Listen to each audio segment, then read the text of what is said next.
Hello everyone, my name is Stanley Stepanek. I'm a professor at the University of Virginia in the Slavic department. I teach a number of things, including a very popular course called Dracula, which is about vampires, Slavic folklore. You may be wondering why I'm doing a 360-degree tour of UVA Chapel. Well, the reason for that's quite simple. Part of the course involves a discussion of Gothic literature as it relates to the novel Dracula and some other vampire literature like Carmilla, 1871-1872. And within the chapter and during the lecture, I actually discuss Gothic architecture to a pretty significant degree. So students learn about the literature and how it relates to the architecture and how it was derived from that. And we're lucky enough here at UVA that we have an actual Gothic revival structure right on grounds, which is in front of me, UVA Chapel. Those of you watching this, please note this is by no means a complete walking historical tour of the chapel. You can find all the information you want about the structure online, stained glass, architectural projects and things. It's very easy to find information on it with a quick search in Google. So please note that this is being purposefully created for my students because during the first and second summer sessions in 2020 here, we are currently undergoing the coronavirus quarantine, of course, so students aren't actually here.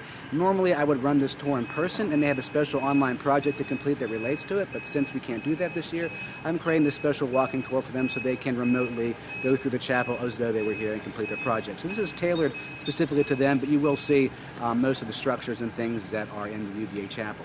So, for my students doing this project, they are looking for 5 things in particular in this structure. That is unity of form, presence of light, that's the first one. Next thing we're looking at is stained glass. So does it have stained glass? It's a feature of Gothic. You can already tell on the outside that it does. Next thing we're looking for is flying buttresses. Next important part is the pointed arch, which together can lead to a rib vault. And the final thing are what are called grotesqueries, little creatures and things that symbolize the horrors of hell, judgment, and things like that. So that's what my students are looking for, and I may comment on those things here and there, but generally speaking, it's going to be a brief tour of the outside and then the inside. So I hope you enjoy it. Thanks a lot. Okay, let's begin with the first part of the tour here, which is a brief exterior shot of UVA Chapel. To my right, you can notice part of UVA's rotunda. Since we're in the middle of the end of spring here, there's lots of coverage, so you can't see it as well.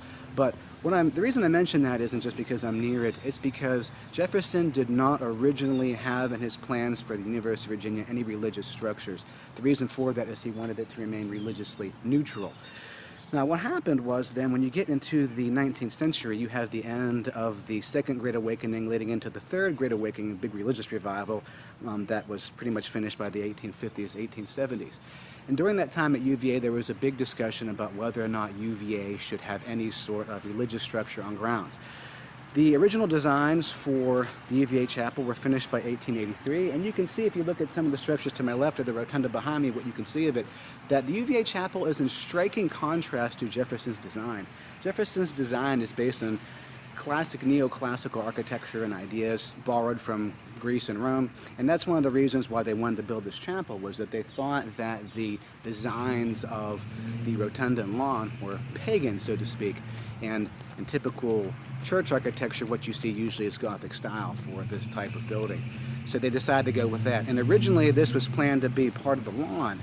They wanted to have it roughly in the middle or opposite of the rotunda, you know, sort of a snub towards Jefferson, but that didn't happen, and instead they put it near what is today Alderman Library, which is currently undergoing renovations.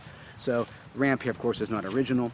The chapel was eventually completed in totality by 1891, and that includes the organ. Most of the groundwork and the stonework was laid by late 1880s. On 1885, you can see lots of interesting structures here from the outside, some of the stained glass, flying buttresses there in front of, next to that door.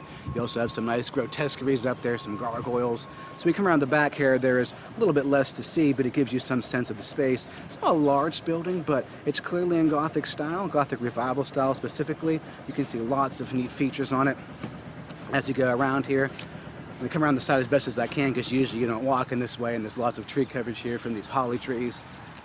See the great stained glass there in the back, which we will see more of on the inside. So I'm going to go through this little path here, come around the front, and then we will be entering the interior.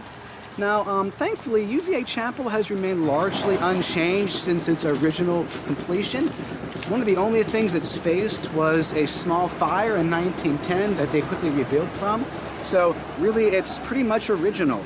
The stained glass has been put in place at various times and repaired. I think up till about 1978 has been one of the most recent repairs that have been done to the stained glass. There's some excellent pieces inside. Here we see some more flying buttress type structures on my left here. One thing to note is that these aren't actual structural features like you would see on a Gothic cathedral. Flying buttresses are primarily used to hold up walls, but that was for the buildings because they were so big. UVA Chapel wasn't that big to need this, so what that means is that these flying buttresses are being used just for a design element. It's very critical to how this building looks. So here we are at the front again. Now I'm going to go inside and I'll show you some shots in there.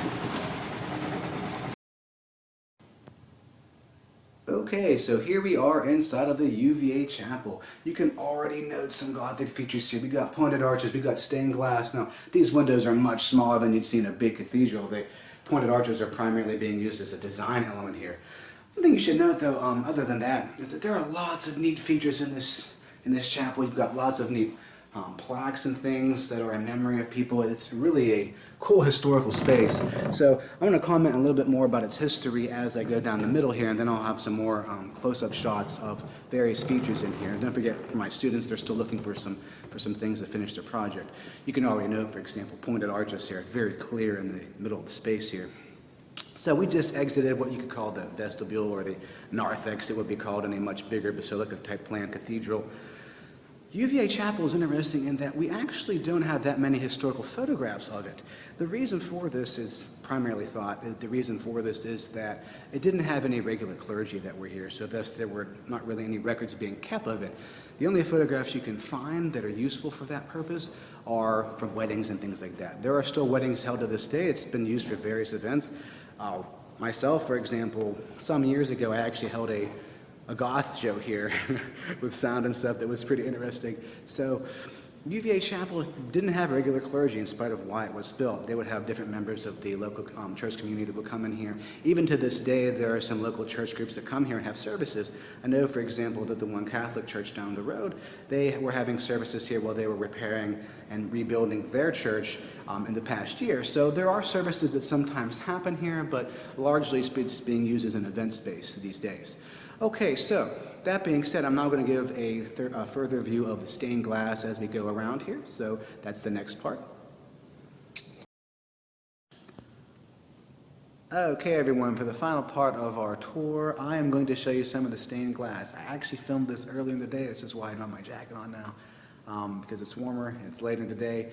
The light was just so dazzling that I didn't realize till I got back and checked the footage exactly how bright it was. It gives you some sense of this idea of the presence of light in Gothic architecture, but now we can look at them in more detail, and the lighting should be perfect for this at this time.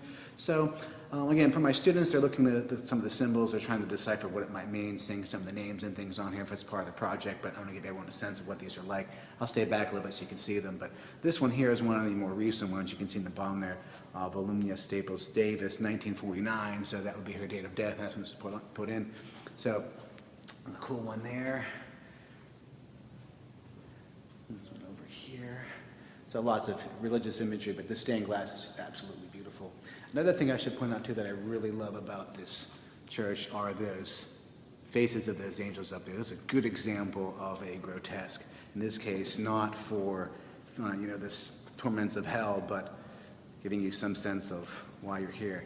It's one of those examples of judgment.